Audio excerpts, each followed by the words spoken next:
Bonjour Jean-Louis Clade. Bonjour. De retour à Gellin pour la énième fois. On peut dire que vous êtes fidèle au poste, non?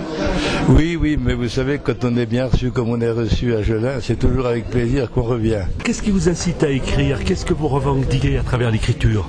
Oh, c'est une question difficile que je ne me pose plus depuis longtemps. Voilà maintenant une quarantaine d'années que j'écris.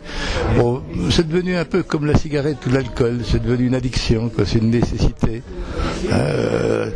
Quand la nuit tombe, ça y est, ça démarre. On lance l'ordinateur et puis on se met au travail.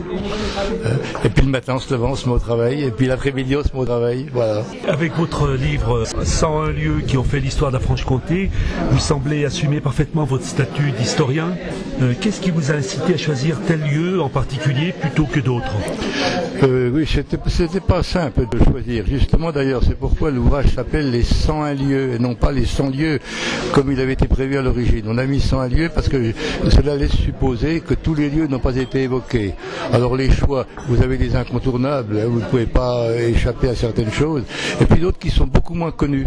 Par exemple, j'ai été assez surpris, j'ai reçu un appel d'un journaliste du Haut-Doubs qui a rencontré le bouquin, qui m'en a fait des compliments uniquement pour la Haute-Saône. Et pour une raison très simple, parce qu'il m'a dit, ben voilà, j'ignorais qu'il y avait tant de choses intéressantes à voir en Haute-Saône. Et donc, finalement, ces 101 lieux, on croit les connaître, mais tout le monde ne les connaît pas. Vous apportez aussi dans vos valises l'almanach 2018. Alors cet ouvrage est constitué de reprises d'articles, mais aussi de nouveautés. Alors d'aucuns diront peut-être que ça c'est du réchauffé. Qu'est-ce que vous leur répondez? J'assume. D'ailleurs, dans mon site pour présenter l'almanach, je le dis carrément. C'est vrai que je reprends parfois des extraits de mes ouvrages, donc c'est du réchauffé. Mais vous savez très bien que la bonne cuisine, quand elle est réchauffée, elle est encore meilleure. Alors par conséquent, je ne pense pas que les lecteurs soient déçus. Et c'est vrai qu'à côté du réchauffé, comme on dit, il y a disons des choses qui sont nouvelles. Et puis du réchauffé, pas vraiment, parce que c'est quand même réécrit. Disons que comme j'écris des ouvrages didactiques qui sont quand même assez austères, ce n'est pas du roman, vous ne rêvez pas quand vous lisez mes ouvrages.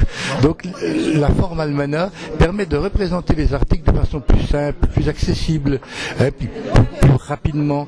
Donc c'est une autre façon d'écrire aussi. Est-ce que pour l'année prochaine vous avez un projet?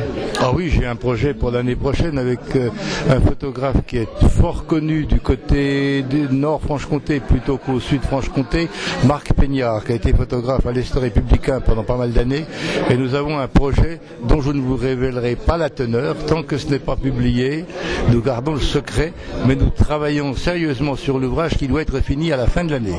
Donc nous attendons avec impatience la sortie de ce nouvel ouvrage. Qui fera rêver, comme d'habitude. Enfin, non pas comme d'habitude, j'ai dit que c'était austère, mais en écriture. Mais celui-là fera rêver. Merci beaucoup. Je vous en prie.